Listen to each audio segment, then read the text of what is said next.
বিসমিল্লাহির রহমানির রহিম। সংযুক্ত আরব আমিরাত প্রবাসী বাংলাদেশি ভাই ও বোনেরা, আসসালামু আলাইকুম। আপনারা সবাই বর্তমান অবস্থা সম্পর্কে যথেষ্ট অবগত আছেন। গতকাল আপনাদের উদ্দেশ্যে দূতাবাস থেকে আমরা দুটি বার্তা দিয়েছি আপনাদেরকে সতর্ক করার জন্য।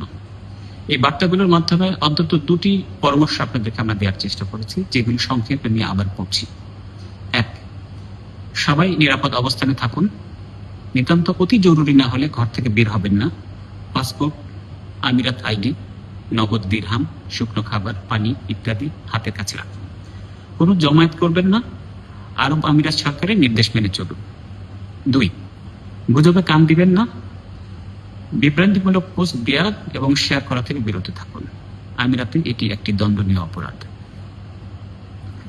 আমাদের দূতাবাস আগামীকাল সোমবার খোলা থাকবে।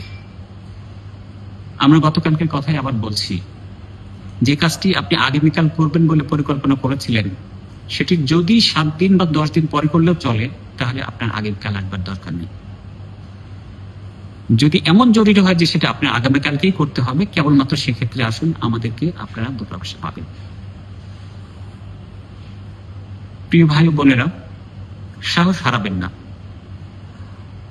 আপনাদের যে কোনো প্রয়োজনে আমাদের সাথে যোগাযোগ করুন।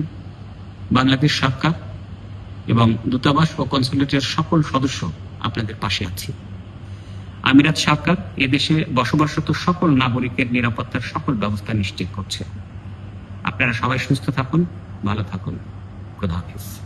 স্টে সেফের ডাবল লেয়ার প্রোটেকশনই পিরিয়ডের হেভি ফ্লোর দিনগুলোতে আমাকে রাখে নিরাপদে। Stay safe.